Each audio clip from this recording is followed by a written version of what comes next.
everyone. You are listening to the latest Flyers Talk podcast. I am Jordan Hall, and as always, I am joined by the dynamic Joe Fordyce. And Joe, a lot to unpack from that crazy 7-5 loss for the Flyers to the defending champion Panthers. Some positives with the fact that they came back from a 3-0 deficit, took a lead, but obviously some negatives with how they lost. They couldn't pick up a point. A lot of penalties that hurt them against a really good team. Joe, the other day, John Tortorella was talking about the Flyers need to learn how to play with the lead. They just haven't had the lead much. So he thought when they get into an environment where they have a lead, they still need to figure out how to nail it down. And I think we saw it on Thursday night against Florida. They couldn't nail down a lead. Some penalties, some frustration penalties. Florida scores 4 power play goals. What was your biggest takeaway? And was one of them the Flyers eventually need to figure out how to close out games?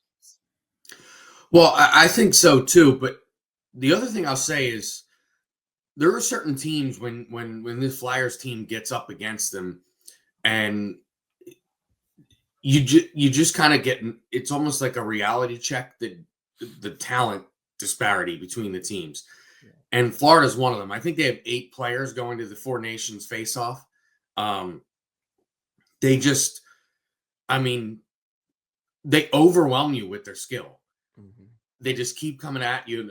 2 full lines, if not more, of guys that just know how to score. And even when their goaltender doesn't play particularly well like last night, they have enough skill to overcome it.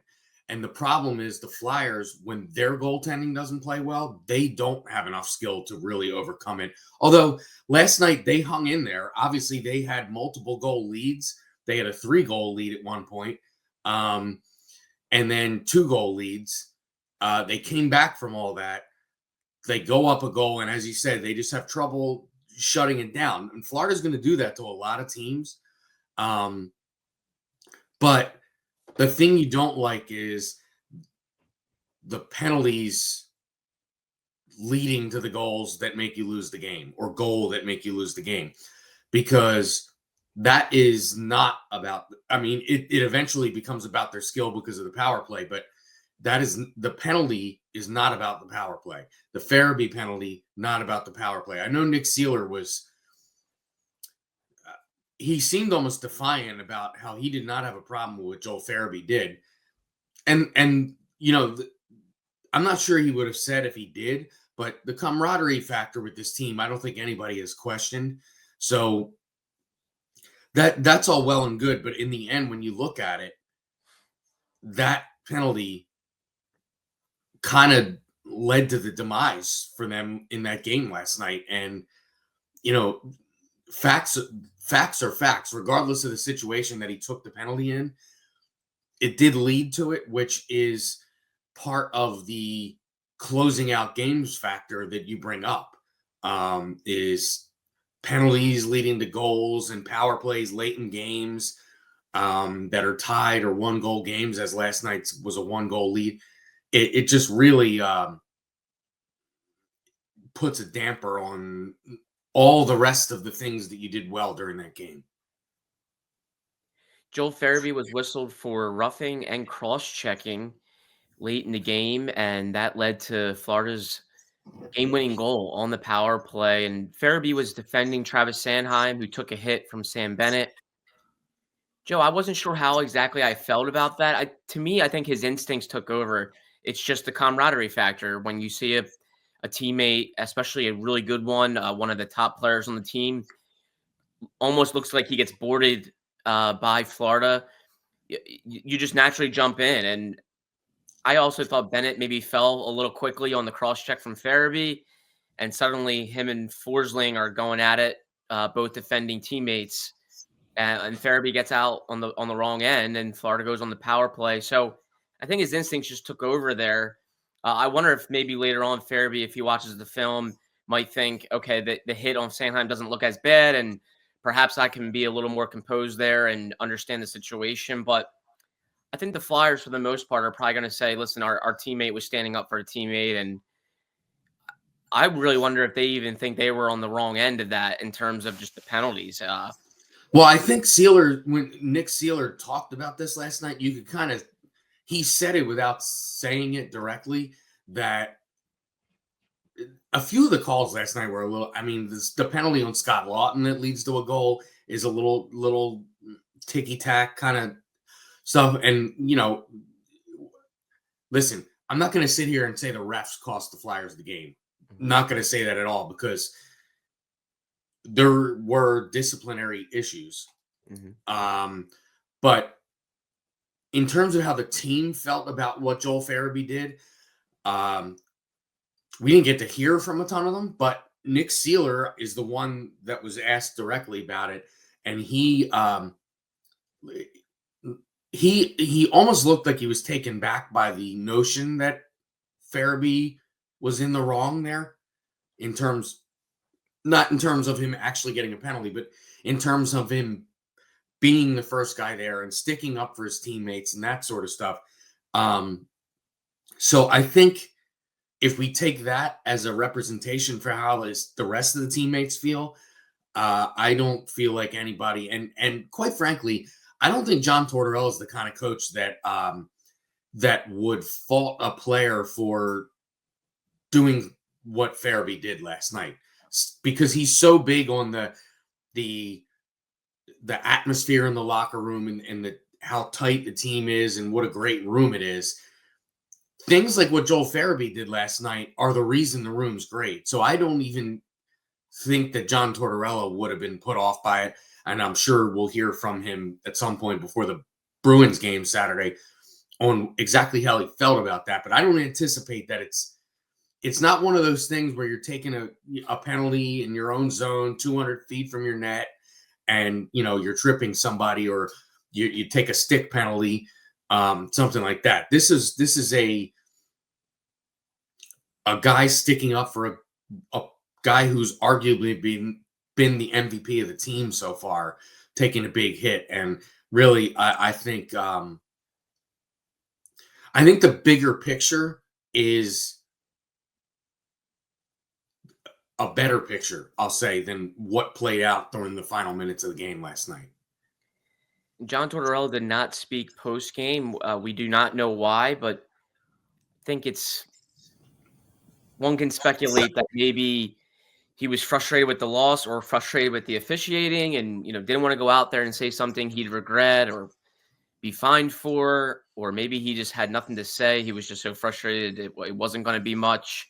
Brad Shaw, the assistant coach, spoke in his place, and Shaw pretty much defended Farabee as well. Said he was not going to question penalties. He was not going to question what should or should not have been done. He said it's a heat of the moment play. He said he had no problem with what Joel Farabee did. But no doubt, a tough penalty right there that against a team that is the defending champion, it can come back to burn you. And perhaps this is all in the grand scheme of the Flyers just learning how to finish games, nail down wins, and make smart plays, smart, effective plays. But I just don't have a huge problem with Farabee's decision, because I think it's instinctual. He sees his teammate go down from a hit, you step in and you defend your teammate. And I think that just takes over. And I don't think that's a bad instinct. I think that's a pretty good instinct from a player. And it hurt. Well, if you think about earlier in the year, there were a couple games where Travis Konechny takes a huge hit, and then he goes out and fights his own battles. And then what's the narrative? The narrative is, why is he fighting his own battles? Why isn't somebody else there? This is a case where someone else is there. Mm-hmm. So again, I don't think that other than the result of that he took, that it's a penalty, I don't think there's much to criticize here, because anybody in that locker room would want any of the other guys to do the exact same thing that Joel Farabee did last night. So, was it unfortunate, the timing of it and what ended up being the result? Yeah, but you could also go into, you have to defend your teammates, and then you got to kill that penalty. Right, the Flyers still have to execute. I think they will probably be more upset with that, is that they have a great penalty kill. The PK had not stepped up throughout the game. here's an opportunity for the PK to step up and maybe build some more momentum back on the Flyers side. And they just didn't. And that's more the that's more to me the big storyline here is that the Flyers just simply did not execute. They did not make winning plays. They all the credit to them for coming back. They do not quit on games. I mean, I don't remember the last time I sat there and said, "Man, the Flyers flat out quit on that game." Like they play the final buzzer, and I will absolutely commend them for that. But they still have a ways to go with executing and uh, doing winning plays later in games that other teams, especially a team like the Panthers that's just won a Stanley Cup, they do a little bit better than the Flyers. And I think the Flyers know they still have to learn from those moments. Yeah, and they'll learn from playing great teams. Yeah. Last night when that penalty was taken, that Florida team thought, okay, we're going to score here. Yeah. We're going to score. We're going to win the game. And you can tell by the way that they play, the confidence that they have. Their power play had been rolling at over a 50% clip over their last 5 games or 6 games, I believe. I mean, listen, sometimes you have to give the other team credit too, and they are a monster. They're going to be a tough out again. I mean, I know back-to-back Stanley Cups are not really.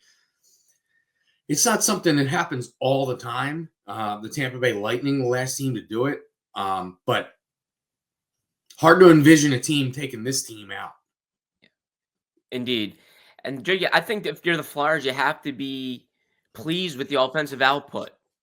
You get a great game from Matvei Michkov. Owen Tippett scores those 2 goals in 23 seconds to tie the game at 4-4. I thought they really looked good offensively. They turned it on. And for a large majority of the game, they outplayed Florida in many ways. And that's twice now that they've taken the defending champs down to the wire. The first time they played Florida, it was a shootout loss. And then last night, Thursday night, down to the wire. They have a lead in the third period. I think the Flyers can probably have a couple feathers in their cap for the way they've played Florida and understanding like they can play with these teams. What did you think of the offensive output, and can the Flyers build on that? I think they can build on it because now if you just take their games against Florida, you've now played a lower scoring game and got a point out of it. Mm-hmm. And you've played a higher scoring game and almost got a point, and you're on the verge of winning the game in regulation. There's something to be said for that. Listen, a team in a rebuild has to grab things, and the things might not always be obvious. They're not always going to be, a win against a great team. It's going to be, hey, we hung in there with this team twice. We got a point in Florida. We played a high-scoring game. Think about last year. We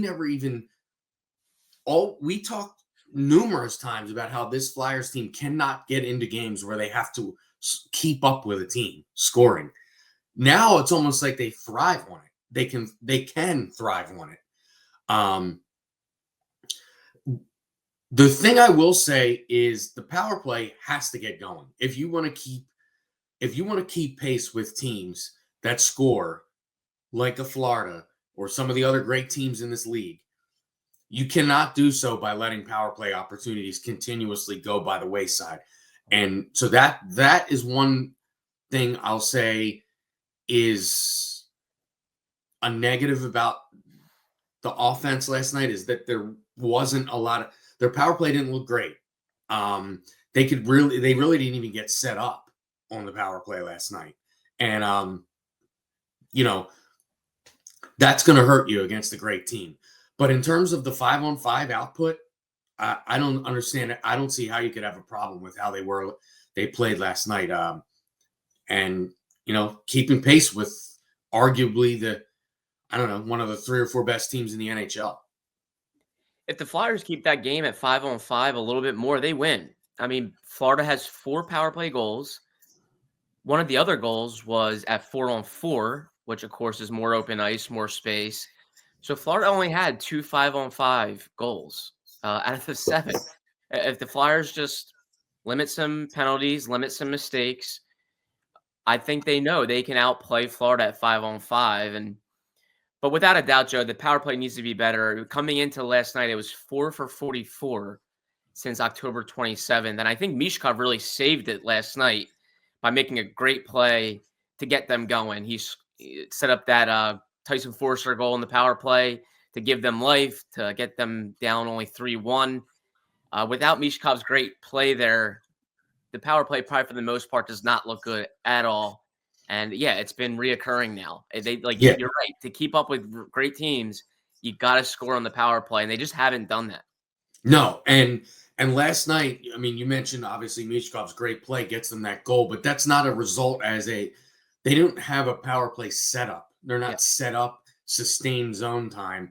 And we saw in their early couple of power plays just into the zone and out right away, into the zone and out right away. And that's just it's just not going to work against a team like this when you're afforded those opportunities and don't take advantage because as we saw last night, a team like Florida is going to take advantage. Now, are you going to play them and they're going to score 4 power play goals all the time? No. But if you give them 5 opportunities on the power play, are they going to score 2? Probably. Because that's why they win. yeah. Yeah, Rocky Thompson, the assistant coach who oversees the power play, he spoke at morning skate. And I thought he had a good point about the power play, that they hadn't had a lot of opportunities of late. And it was true. Over their previous 3 games, they were only on 4 power plays. And he said that's a sign that their 5-on-5 play has been pretty good. They're not, they're not drawing penalties, but they're not committing penalties. They're keeping the game at 5-on-5 and contributing and producing. That's fine and well, but last night, Thursday night, they don't keep the game at 5-on-5, and that's the problem. They gave Florida way too many opportunities. They forced their power play, the Flyers' power play, to try to keep up, and it just couldn't, and it just could not. Yeah, and Florida is they're like a kryptonite for a team that's not playing a disciplined game because they have guys who thrive on open ice. Like Alec Barkov is just he's such a dynamic player with open ice. Sam Reinhart, who's destroyed the Flyers, no matter what jersey he's wearing for the last 5-6 years. We obviously know about Matthew Tkachuk. They have, as I mentioned, they have 8 players going to the Four Nations face-off. This is a team that's like, not, if it's even possible to be overrun with talent. It's on their back end, on their forwards, and if you play undisciplined, especially, I will go back to the fact that the Flyers don't have their starting goaltending yet. They don't have their, and we don't know what went into the decision for Sam Ersson not to play last night, but I think part of it probably had to be if Ersson's missed a few games, this is a rough team to put him back in the net against to kind of ramp up against a team like the Florida Panthers, particularly the way they've been playing in the recent games. As I mentioned, over 50% on the power play in their last handful of games. That is a rough spot to put a goalie back in that hasn't played in a bit. So I think that probably went into the decision a little bit. But again, we see what happened last night, and I'm sure there's some saves that both goaltenders want back. Yeah. We spoke to Samuel Ersson at morning skate, and it sounded like he felt he could have been cleared and wanted to play, but the Flyers decided, let's play it safe. Perhaps this isn't the best game to get him back in. Perhaps the Flyers want him for Saturday in Boston. Felt a couple more days couldn't hurt, and the Flyers. And you have 5 and 7 coming up too, so there's a chance you might be playing all 3 of those goalies in that stretch there. Yeah. And it's the Bruins are not the Bruins we're used to, so they're not this powerhouse of scoring that we've known in the past. I mean, you have Utah, you have teams that might be a little bit better to ramp up against for Sam Ersson than a high-flying defending Stanley Cup champs team like last night. And Ersson said he trusts the Flyers. He said the Flyers trust him, and he said they've had great dialogue. So he shot down anything that there was no setbacks. He thinks the Flyers made the right call there, but it does sound like he's very, very close from coming back from this lower body injury. But yes, he has missed the last 10 games. And Joe, the big storyline I think also from this game is I don't think Ivan Fedotov or Alexei Kolosov really separated themselves in this battle to be the backup. Fedotov gets pulled after the first period, gives up a couple of leaky goals. Kolosov comes in and thought he battled, but really couldn't stop the bleeding either. This was a chance, I think, for one of the two to really try to part themselves from one another in this backup race, and neither could do it. What did you think? So I had an interesting thought. I'm curious to what you thought about this.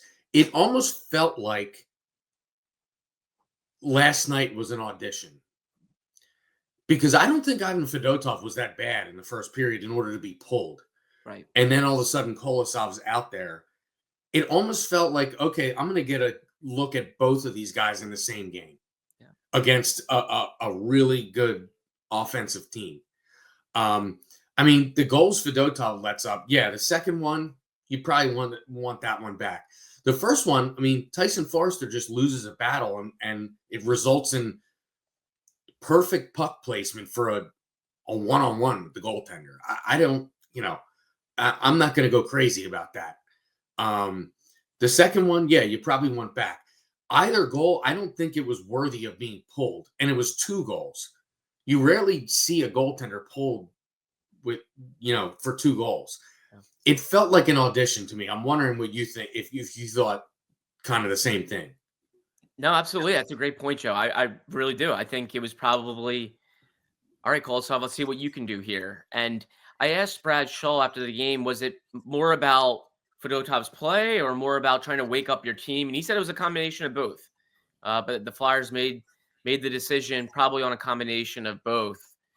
And that's what I was wondering myself as I was watching it happen, because I was surprised. 2 goals. You don't think typically after our first period you would right, and they weren't horrendous goals. Even the were. Second one, you're like, okay, yeah, maybe you'd like a save there, but it's not your prototypical bad goal. It was a good shot. It really wasn't. It's not like one of those goals that gets through the pads or you just get, beat clean when you have clear sight. I mean, the puck was shot through 5 guys. Yeah. So, yeah, do you want another save there? You do. But is it worthy of pulling the goaltender on those 2 goals alone? I don't think so. And that's why I thought, okay, he's getting a look at both of these guys against the premier offensive team, or one of them in the NHL. Yeah, it was really a good opportunity to look at both, and really an opportunity, I think, to try to wake up the Flyers a little bit. They just weren't great in the first period. There seemed to be some rust, and we see it all the time. When a team makes a goalie change, it tends to get the team going. It tends to make the team play a little harder for the goalie, sort of snaps them back to life a little bit. And I think that's what the Flyers were probably hoping to get. But I'm sure the Flyers decision makers don't have anything different in their minds compared to going into that game as far as the backup goalies. I just don't think either really showed the Flyers, yes, it should be me. And so they're probably in the same position. The only other thing that's probably going to be different is Sam Ersson is getting close, and he's going to be back, and he's going to steal some games and take some games, and the backups are going to have to be even better when they get a chance. Yeah, what I will say is the only thing that stuck out to me goaltending-wise last night, when Kolosov comes in the game, he makes some big saves right away to keep the Flyers in that game. So that did kind of stand out to me, but it didn't stand out to me in the sense that he's definitely the backup. Yeah. It wasn't that kind of standout. It kept them in the game, which was probably the part of what you alluded to, what Brad Shull said, probably the desired effect, or at least part of it, when putting him in to start the second. Yeah. Some more questions in net for the Flyers. Some good questions. We talked about it on a previous podcast about having 3 goalies that you think can play well and give you a chance is not a bad thing. So the Flyers have some decisions. They'll have decisions in net. They'll have decisions eventually on defense.